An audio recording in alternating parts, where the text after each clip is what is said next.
है जिन्हें हम इस वीडियो में बनाने वाले हैं। पानी पानी पानी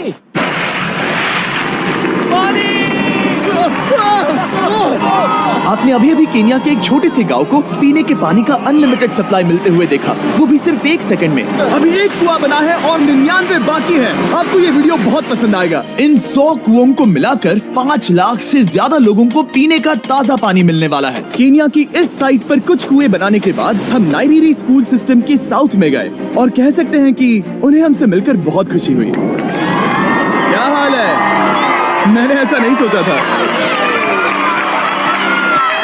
स्वागत के लिए शुक्रिया। समझ नहीं आता कैसे रिएक्ट करूं। बहुत बहुत शुक्रिया दोस्तों। हमारे आने पर इस गांव ने हमारा जोरों से स्वागत किया और नोलन इसमें थोड़ा खो गया। नोलन जैसा अजीब इंसान मैंने कभी नहीं देखा और ये मेरी गलती नहीं है। और फिर वहाँ का स्कूल देखने के बाद ये रहे हमारे मेहमान। क्या हाल है? दिन अच्छा बीत रहा है ना? सबसे मिलकर अच्छा लगा। एक टीचर ने मुझे दिखाया कि स्टूडेंट्स कहाँ से पानी पीते हैं, जो कि एक बहुत ही अनसेफ नदी से आ रहा था। तो आपके स्टूडेंट्स यहीं से पानी पीते हैं? हाँ। ये बुरी बात है। हाँ, स्टूडेंट्स हमेशा डायरिया जैसी बीमारी, टाइफाइड जैसी बीमारी की कंप्लेंट्स करते हैं क्योंकि वो ऐसा पानी पीते हैं। तो हाँ। हम कोशिश करते हैं, पर देख रहे हो ना, अब क्या कहा जाए। पर क्या करे, जिंदगी तो जीनी ही है और पानी तो सबको चाहिए होता है। जाहिर है कि इनकी हालत सच में बहुत खराब है। असुरक्षित पानी पीने से इन बच्चों की जिंदगी बहुत कम होती जा रही है, पर कम से कम इस गांव की मदद करने की हम पूरी कोशिश करने वाले हैं। क्या पता ये मुझे फिट आएगा या नहीं। मेरा सिर बड़ा है। देखते हैं पानी मिलता है या नहीं।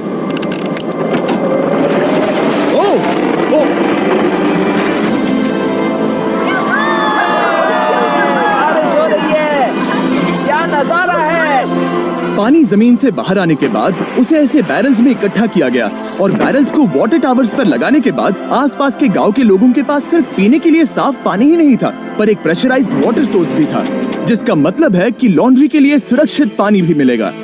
और खींचो। मुझे बताओ ये नोलन की मॉम से कितना हैवी है? नोलन की मॉम से दुगना। ओह गॉड। मैं तुम्हें यहाँ से धकेल दूंगा। ठीक है, इसे अब यहाँ रख दो।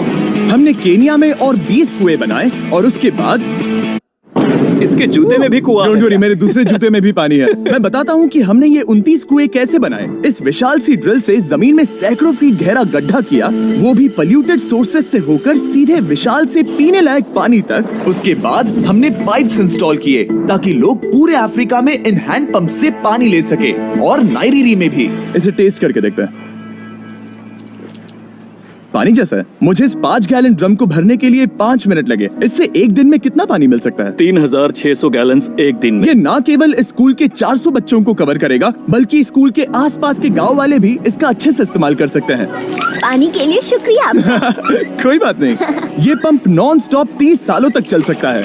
आपको लग रहा होगा कि इस तरह का बड़ा काम करने के लिए एक बड़े गवर्नमेंट की जरूरत पड़ेगी, पर ये सच नहीं है। ये प्रॉब्लम सुलझाना बिल्कुल मुमकिन है और ऐसी चीजें करने के लिए इंसानियत को आगे आना ही चाहिए। आपकी कामयाबी का राज क्या है? सच कहूँ तो ऐसा कुछ खोजो जो तुम्हें करना पसंद है, उसे लंबे समय तक करो और तुम्हें कामयाबी जरूर मिलेगी। मैं इससे बहुत करीब लाने वाला हूँ, देख रहे हो? मजेदार है ना? जरा ऊपर देखो, वो रिकॉर्ड कर रहा है। ठीक है, मैं इसे करीब लाने वाला हूँ। ठीक है। हाँ, तुम खुद को देख सकते हो। हम इस गांव के लिए भी कुआं बना पाए, इस गांव के लिए भी और इन दूसरे 12 गांवों के लिए भी। और जब हम ये पंप्स लगा रहे थे, तब हमने यहाँ के एक स्कूल को नए कंप्यूटर से अपग्रेड भी कर दिया। बच्चों को ये कैसा लगा? शुक्रिया, सच में उन्हें ये बहुत पसंद आया। खुशी है कि सब ठीक से हो गया। हमने क्लासरूम्स में नया फर्नीचर भी लगाया, उसके साथ कुछ शेल्व्स नई बुक्स के साथ, और सभी स्टूडेंट्स को एक फुटबॉल भी दिया। थैंक यू मिस्टर बीस, थैंक यू। यहाँ तक कि सभी क्लासरूम्स में नए व्हाइट बोर्ड्स और प्रोजेक्टर्स भी लगाए। आप सबको ये प्रोजेक्टर पसंद आया? हम चौक का इस्तेमाल कर रहे थे जिससे बहुत डस्ट होता था, लेकिन आज सब कुछ साफ है। हमें इस बात की खुशी है। कोई बात नहीं, इतना तो कर ही सकते हैं। पर जब हम 45वें कुएं की साइट पर गए, तब एहसास हुआ कि वहाँ का हाल और भी बुरा है। जब भी उन्हें पानी की जरूरत पड़ती थी, तब उन्हें जंगल से 1 मील खतरनाक रास्ता तय करके जाना पड़ता था, जो एक विशाल सी पहाड़ी से जाता है। मैं जल्दी उठता हूँ, लगभग सुबह 4 बजे, ताकि मैं स्कूल के लिए पानी ला सकूँ। यहाँ से पानी निकालना सेफ नहीं है। ये जगह बहुत स्लिपरी है, जिससे किसी को चोट लग सकती है। हमने उनके कुएं पर काम करना शुरू किया, तब उन्होंने मुझे दिखाया कि वो पानी कहाँ से निकालते थे। आपको दिन में ऐसे कितने चक्कर लगाने पड़ते हैं? 2 बार। दिन में 2 बार? ओह वाव, तो एक आम स्टूडेंट ऐसा ही कुछ ले जाता है? हाँ। ओह गॉड, अगर 200 स्टूडेंट्स ऐसा रोज करते हैं तो ये कितना मुश्किल होगा? बहुत मुश्किल हो सकता है। ओह गॉड, ये ढलान तो बहुत बड़ी है। अरे यार, ये ढलान तो रुकने का नाम ही नहीं ले रही। हर रोज मैं सच में दंग रह गया कि ये चढ़ाई कितनी मुश्किल थी। ये सब इतना कुछ करते हैं ताकि वो यहाँ तक पहुँच सके, जहाँ इन्हें साफ पीने का पानी मिल सके। आमतौर पर आप पानी यहीं से लेते हो? हाँ। और पानी भरने के बाद ये जग्स लगभग 18 किलो तक हो जाते हैं, जो इन बच्चों के लिए पहाड़ियों से ले जाने के लिए बहुत मुश्किल है। लेडीज आराम से ये 2 उठा सकती ओह, हैं। तो मैं अभी जरूर ले जा पाऊंगा। और एक बार हमने जग्स भर लिए, उसके बाद वक्त था वापस ऊपर जाने का। जल्दी करो, चलते हैं। इससे तो पसीना भी नहीं आ रहा है। मैं ले लूंगा। और अब घंटों तक असुरक्षित पानी को इकट्ठा करने के बजाय उनका नया पंप स्कूल के बस 10 फीट दूर था, तो अब ये यहाँ से पानी ले सकते हैं। बहुत थक गया।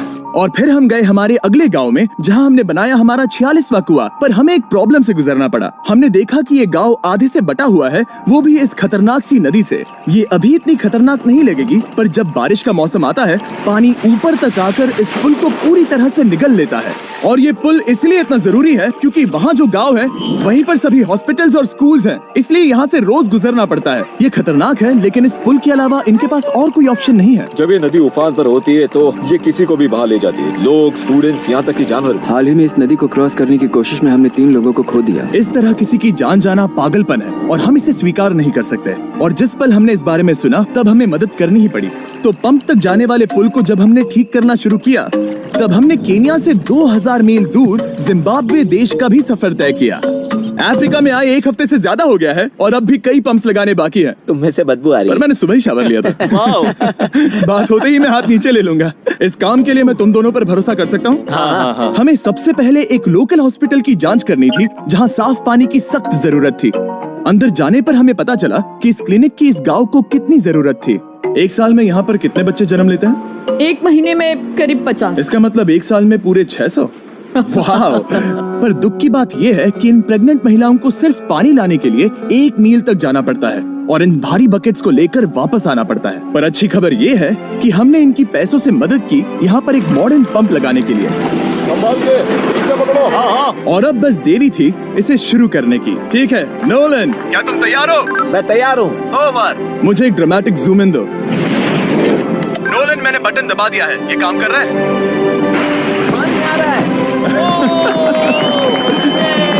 आप जाकर चेक करना चाहेंगे? हाँ, वहाँ पर। हाँ, चलो चलते हैं। लोगों को पानी मिलता देख मुझे आखिर बहुत अच्छा खुशी हो पानी रही मिल ही है। गया। ये सच में कमाल की बात है। हमारा नोलन एक प्रोफेशनल डांसर है। यकीन नहीं हो रहा, मैं डांस कर रहा हूँ। वो कर क्या रहा है? ओह गॉड, सॉरी, मैं नहीं चाहता कि आप इसे और देखें। साफ पानी मिले ये पक्का करने के अलावा इस गांव में बहुत से स्टूडेंट्स को ट्रांसपोर्टेशन की भी दिक्कत थी, तो हमने इन सबको नई साइकिल्स देने का फैसला किया। बच्चे बहुत ज्यादा हैं, पर हमने साइकिल्स भी उतनी ही खरीदी हैं। सच बताऊं तो मुझे साइकिल चलाना नहीं आता। जिमी को सिर्फ साइकिल देना आता है। कभी इसे चलाना नहीं सीखा। तो चलो हम एक रेस लगाते हैं। 3, 2, 1, गो! ओह माय गॉड, सभी मुझसे आगे जा रहे हैं। संभल के, मुझे चलाना नहीं आता, किसी को उड़ाना नहीं चाहता। तुम इसे चलाओगे? ठीक है, जाओ चलाओ। ओके। और इन्हें साइकिल्स देने के बाद हमने तब तक पंप्स लगाए जब तक हम पहुंच गए कुआं नंबर 69 तक। ये कुआं सोलर पावर्ड है, जो गांव के किसानों के लिए खास बनाया गया है, ताकि इनकी फसलों और जानवरों को जरूरत से ज्यादा पानी मिल सके। चाहे गर्मी हो या फिर बिजली ना हो, इससे कोई फर्क नहीं पड़ेगा। और एक पैनल है 200 वॉट्स का, जो एक पंप से जुदा है। ये पंप हर घंटे 5000 लीटर पानी खींच सकता है। बेसिकली ये अनलिमिटेड पानी का सोर्स है इस पूरे गाँव के लिए।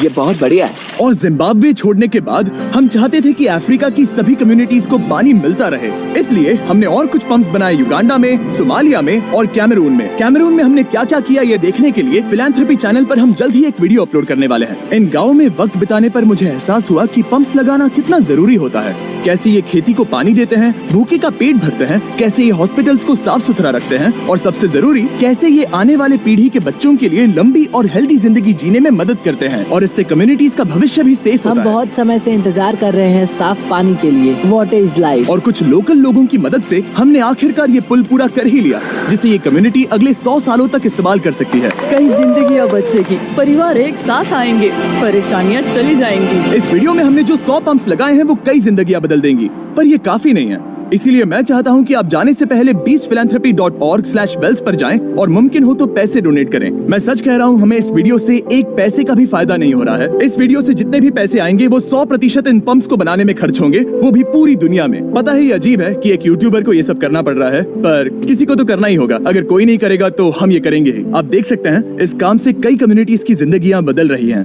और फाइनली 100वां पंप। ओह माय गॉड, मुझे माफ करना। Mr. B6